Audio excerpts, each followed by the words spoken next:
بسم اللہ الرحمن الرحیم۔ بیت المقدس کی بنیاد اور سلیمان علیہ السلام کی وفات۔ ملک شام میں جس جگہ حضرت موسیٰ علیہ السلام کا خیمہ گاڑا گیا تھا، یہ اسی جگہ حضرت داؤد علیہ السلام نے بیت المقدس مسجد اقصیٰ کی بنیاد رکھی، مگر عمارت پوری ہونے سے قبل ہی حضرت داؤد علیہ السلام کی وفات کا وقت آن پہنچا اور آپ نے اپنے فرزند حضرت سلیمان علیہ السلام کو اس عمارت مسجد اقصیٰ کی تکمیل کی وصیت فرمائی۔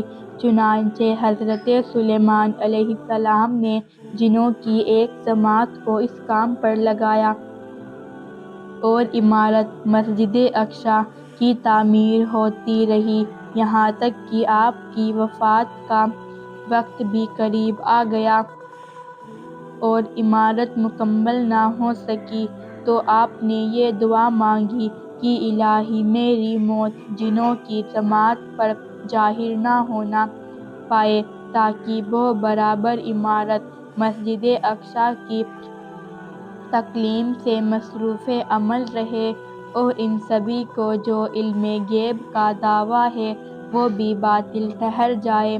یہ دعا مانگ کر آپ محراب میں داخل ہو گئے اور اپنی عادت کے مطابق اپنی لاٹھی ٹیک کر عبادت میں کھڑے ہو گئے اور اسی حالت میں آپ کی وفات ہو گئی، مگر جن مزدور یہ سمجھ کر کہ آپ زندہ کھڑے ہوئے ہیں، برابر کام میں مصروف رہے اور عرصہ دراز تک آپ کا اسی حالت میں رہنا جنوں کو گروہ کے لیے کچھ باعث حیرت اس لیے نہیں ہوا کہ وہ بار بار دیکھ چکے تھے کہ آپ ایک ایک ماہ بلکہ کبھی دو دو ماہ برابر عبادت میں کھڑے رہا کرتے تھے، غرض 1 سال تک وفات کے بعد اپنی لاٹھی کے سہارے کھڑے رہے، یہاں تک کہ بے حکم الہی دیمقوں نے آپ کے عصا کو کھا لیا اور عصا کے گر جانے سے آپ کا جسم مبارک زمین پر آ گرا۔ اس وقت جنوں کی جماعت اور تمام انسانوں کو پتہ چلا کہ آپ کی وفات ہو گئی ہے۔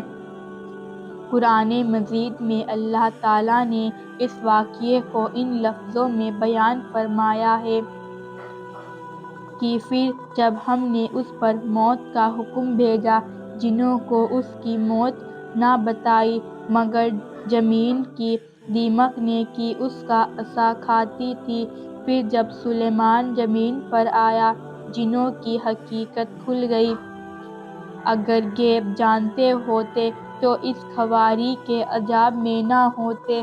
حضرت سلیمان علیہ السلام کو اللہ تبارک و تعالیٰ نے جنوں، انسانوں، پشو جانوروں اور پرندوں سب پہ حکومت کرنے کی نعمت سے نوازا تھا۔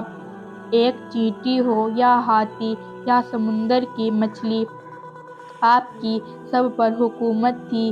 آپ سب سے انہی کی بھاشا میں بات کر لیا کرتے تھے۔ ایسی دینی جانکاری کے لیے پلیز ہمارے چینل کو سبسکرائب ضرور کریں۔ اللہ آپ کو دونوں جہاں کی کامیابی عطا فرمائے، آمین۔